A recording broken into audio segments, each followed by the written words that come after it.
Hello friends, எல்லோரும் எப்படி இருக்கீங்க? நான் உங்கள் விஜி. இன்றைக்கி உங்களுக்கு நான் அடை தோசை எப்படி பண்ணுறதுன்னு காட்டுறேன். இது ரொம்ப சத்தான ஒரு தோசை. இது நம்ம வாரத்தில் ஒரு வாட்டி கண்டிப்பாக செஞ்சு சாப்பிட்ணும். ஏன்னா இது நம்ம ப்ரோட்டீன் நல்லா நிறைய விதமான பருப்பு வகைகள் யூஸ் பண்ணி செய்கிறோம். அதே மாதிரி ரொம்ப அட்டகாசமான ஒரு டேஸ்ட்டில் இருக்கும். இது கூட அவியலும் ஒரு கார கெட்டி சட்னியும் வச்சுட்டு சாப்பிட்டோன்னா சூப்பராக இருக்கும். நீங்கள் ஃபஸ்ட் டைம் என் சேனல் பார்க்குறீங்கன்னா கண்டிப்பாக என் சேனலுக்கு சப்ஸ்கிரைப் பண்ண மட்டும் மறக்காதீங்க, லைக் பண்ண மறக்காதீங்க, ஷேர் பண்ணுங்கள் உங்கள் ஃப்ரெண்ட்ஸ்க்கும் ரிலேட்டிவ்ஸ்க்கும். உங்கள் சப்போர்ட் எனக்கு ரொம்ப ரொம்ப முக்கியம். இப்போது இந்த அடை தோசை செய்கிறதுக்கு என்னென்ன பொருள் தேவை, இது எப்படி செய்கிறதுன்னு நான் காட்டுறேன். சட்டுன்னு வீடியோக்குள்ளே போயிடலாம் வாங்க. இந்த அடை தோசை நம்ம ஒரு கப்பு அரிசி எடுத்திருக்கோம், பச்சை அரிசி, அரை கப்பு இட்லி அரிசி, அரை கப்பு 1/4 கப்பு உளுந்து, அரை கப்பு துவரம் பருப்பு, அரை கப்பு கடலைப்பருப்பு, அரை கப்பு பாசிப்பருப்பு. இது என்ன கணக்குனா உளுத்தம் பருப்பு மட்டும் நம்ம 1/4 கப்பு எடுத்திருக்கோம். மீதி பருப்பு எல்லாமே நம்ம அரை கப்பு எடுத்திருக்கோம். இப்போ கடலைப்பருப்பு போட்டுட்டோம். அப்புறம் பாசிப்பருப்பு, உளுத்தம் பருப்பு, அப்புறமா துவரம் பருப்பு. துவரம் பருப்பு என்னென்னா அதே அரை கப்பு எடுத்திருக்கோம். ஈக்குவல் குவான்டிட்டிஸில் எடுத்து உளுத்தம் பருப்பு மட்டும் 1/4 கப்பு எடுத்துக்கோங்க. இப்போ இது நல்லா தண்ணி ஊற்றிட்டு ஒரு 2-3 வாட்டி நல்லா வாஷ் பண்ணிவிட்டு இது ஒரு 4 மணி நேரம் நீங்கள் ஊற வச்சுக்கணும். இந்த பருப்பெல்லாம் நல்லா உப்பி நல்லா சாஃப்டாக ஆகிற வரைக்கும் நம்ம ஊற வச்சுக்கணும். இப்போது இன்னொரு பவுல், இது தண்ணியெல்லாம் நல்லா 2-3 வாட்டி கழுவிடுங்க. இப்போது இன்னொரு பவுலில் நம்ம என்ன பண்ணணும்னா அரிசி நம்ம 2 வகையான அரிசி எடுத்திருக்கோம் இல்லையா? நம்ம பச்சரிசி எடுத்திருக்கோம், அதே மாதிரி இட்லி அரிசியும் எடுத்திருக்கோம். அந்த 2 அரிசியும் சேர்த்து நல்லா 2-3 வாட்டி வாஷ் பண்ணிவிட்டு இது கூட நம்ம காஞ்ச மிளகா, காஷ்மீரி மிளகா 2, ஏன்னா நம்ம அடை தோசை நல்லா கலர்ஃபுல்லாக நல்லா பிரைட்டாக இருக்கிறதுக்கு ஒரு 2 காஷ்மீரி மிளகா, அப்புறம் 2 நார்மல் மிளகா போட்டிருக்கேன். நீங்கள் வேணால் நார்மல் மிளகா, குண்டு மிளகா கூட யூஸ் பண்ணிக்கலாம். இது எல்லாம் ஊற போட்டாச்சு. இப்போது நல்லா ஒரு 4 மணி நேரத்துக்கு அப்புறம் அரிசி நல்லா ஊறிடுச்சு. இப்போ நம்ம ஃபஸ்ட்டு அரிசி செப்பரேட்டாக ஆட்டிக்கணும். இதில் 1 ஸ்பூன் ஜீரகம், 1 ஸ்பூன் சோம்பு, 1 ஸ்பூன் மிளகு, ஒரு பாதி மூடி தேங்காய், இதுவும் கூட சேர்த்து நீங்கள் இந்த அரிசி நல்லா சாஃப்டாக மையாக அரைச்சிக்கணும்.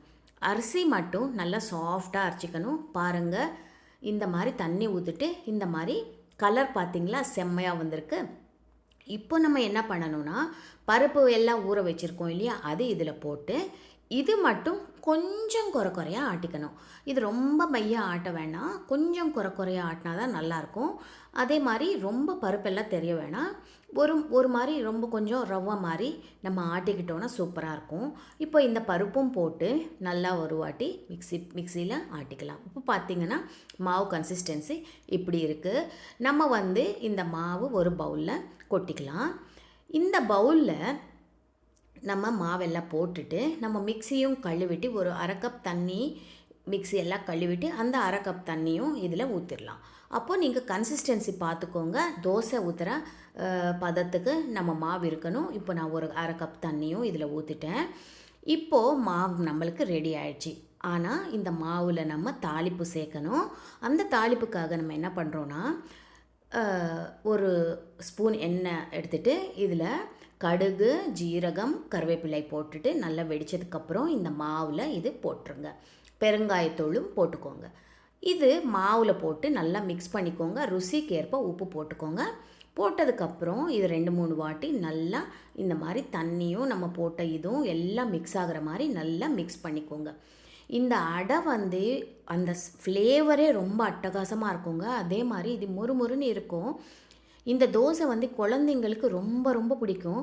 இது கூட ஒரு தக்காளி சட்னியோ இல்லை அவியலோ செஞ்சு கொடுத்து பாருங்கள், அவங்க 1க்கு 4 அடை தோசை சாப்பிடுவாங்க.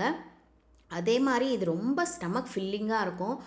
நம்ம நார்மலாக தோசை எப்படி ஊற்றுறோம் அப்படியே நம்ம தோசைக்கல் சூடு பண்ணிவிட்டு இது மெலிசாக தோசை மாதிரி நீங்கள் ஸ்ப்ரெட் பண்ணிவிட்டு இது மேலே கொஞ்சம் சின்ன வெங்காயம் இருக்கும் இல்லையா, அது சின்ன பீஸாக கட் பண்ணி அதே மாதிரி கருவேப்பிலை மேலே இப்படி தூவிக்கோங்க. 2வது வாட்டியும் திருப்பி விட்டுட்டு 2 பக்கமும் நல்லா ஃப்ரை ஆகிற வரைக்கும், நல்லா கலர் வர வரைக்கும் நம்ம இது பண்ணிக்கணும். இந்த தோசை நம்ம வந்து நைட்டு சாப்பிட்டோன்னா ஒரு 2-3 தோசை சாப்பிட்டாலே நம்மளுக்கு வயிறு ரொம்ப ஃபில்லிங்காக இருக்கும். இது கூட நான் சொன்ன மாதிரி தேங்காய் சட்னியோ இல்லை தக்காளி சட்னி இல்லைன்னா அவியல் சூப்பரான காம்பினேஷன். சில பேர் இது வெல்லம் வச்சு கூட சாப்பிடுவாங்க. இந்த அடை தோசை கண்டிப்பாக ட்ரை பண்ணி எப்படி வந்ததுன்னு சொல்லுங்கள். அடுத்த வீடியோவில் உங்களை சந்திக்கிறேன். சப்ஸ்கிரைப் பண்ண மறக்காதீங்க.